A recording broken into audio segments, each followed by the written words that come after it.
Inside your steering wheel is a metal canister whose only job is to explode. One company filled 67 million of them with the wrong chemical and knew it was killing people. At least 28 of them in the United States. 67 million inflators, not cars, in more than 42 million vehicles. 19 manufacturers fitted them across 34 brands, so there is a real chance one of those cars is parked outside your house. That count has only ever gone up. The company was 84 years old. It did not die of a defect. It died of a decision, taken in a Michigan laboratory in 1999. An airbag is a contained explosion. Propellant burns, gas fills the bag, and a steel housing holds the pressure. The propellant Takata chose was ammonium nitrate, cheap, and it rearranges its own crystals every time it heats, cools, and takes in water. And a Takata inflator does not live in a laboratory. It lives in a parked car in July. Cycle it enough, and the pressed propellant goes porous. And porous propellant burns faster than the housing was built for. Most had no drying agent. Then the steel does what any overpressured vessel does. It bursts, and the fragments go into the cabin. That is the whole mechanism. A safety device aimed at the driver by design, holding a compound that grows more dangerous the longer the car sits in a Florida summer. The company that chose it had been in the safety business since 1933, when a Shiga Prefecture textile maker wove parachute cords. Its first airbag came in 1988, and 11 years later, its own engineers at Moses Lake objected. Too unstable, they are reported to have said, for a propellant. They were overruled. By Bloomberg's reconstruction, Takata's old propellant was based on tetrazole, stable, moisture-tolerant, expensive. Good tetrazole was scarce, and Takata is reported to have been losing about $10 on every passenger-side inflator it sold. A supplier losing $10 a unit can raise the price or change the chemistry.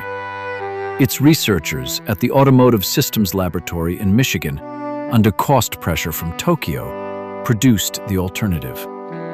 The head of that laboratory, reported to have championed it, was a chemical engineer named Paresh Kandadia. Nobody in that building had to prove ammonium nitrate was safer, because safety was not the question. The question was price. The raw material ran about 1/10 the cost of what it replaced. That is the decision. By the early 2000s, the new inflators were in mass production, and if your car was built after that meeting, the decision is already bolted into it. 4 years later, one of them burst in public. In 2004, in Alabama, a Takata airbag went off in a crash and threw metal at the driver. What a manufacturer is supposed to do next is tell the regulator. Takata did not. It went to the scrapyards. It gathered used airbags there and fired them in secret under its own vice president of engineering. The number it collected and tested was 50. 2 of the 50 cracked their steel housings. The failure 4 years before the first recall. Then Takata did the thing that decides this story. Managers had the technicians delete the test data from their computers and had the inflators thrown away. The program stopped after about 3 months, and the evidence went in the trash. There is a date on Takata's death certificate, June 2017. This is the other one. A company that tests its product in secret and destroys the answer has stopped being a safety company. So if the failures never leave the building, what is the customer looking at? A spreadsheet. In November 2000, Takata's American employees wrote an internal report on the results going to Honda. According to later reporting, inflators that had burst in testing had been passed to Honda as normal deployments. The data deciding whether your airbag was safe had already been edited. In July 2006, an airbag engineer closed an email about test results by cheerfully wishing his colleagues happy manipulating. The emails surfaced in a personal injury case reported by the New York Times in January 2016. Takata said the correspondence concerned data formatting only and had nothing to do with the recalled inflators.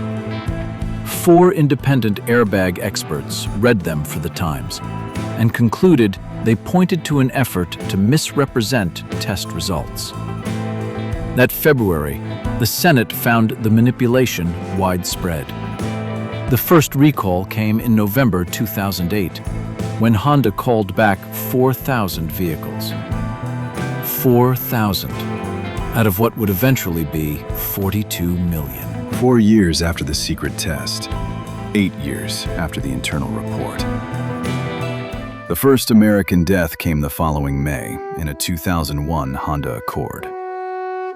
In September 2014, in Orlando, a 51-year-old woman was in a minor crash. The police first investigated her death as a stabbing. The medical examiner traced it to fragments from the airbag. Her name was Hien T. Tran.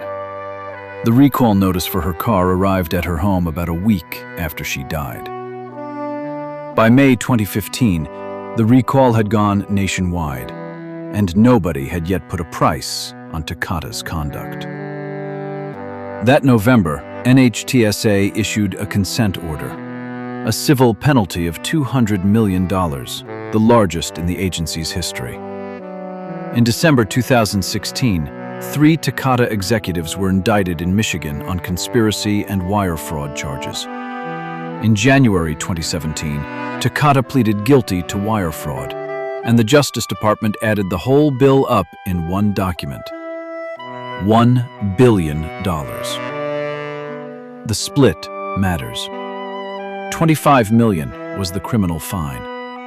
$850 million went to the car makers. The fund for the people hurt or killed was $125 million, an eighth of the total. Japan did not extradite them, and none has spent a day in prison. In June 2017, the American arm filed for Chapter 11 in Delaware, declaring liabilities of between $10 and $50 billion. The Japanese parent filed in Tokyo the next day, Japan's largest manufacturing bankruptcy since the war. The founder's grandson, Shiga Takata, had run it since 2007, and that summer said he would resign. 84 years, 3 generations, and a business that began by weaving parachute cords ended in a Delaware courtroom. The company was dead. So why is it still killing people in 2026?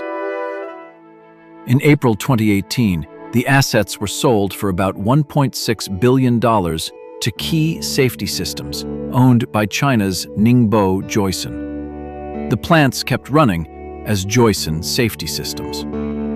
The propellant liabilities did not travel with them. They stayed behind in the bankruptcy. The inflators kept doing what the 1999 chemistry promised.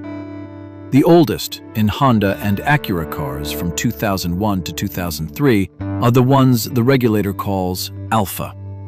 If one goes off in front of you, what are the odds it ruptures instead of inflating?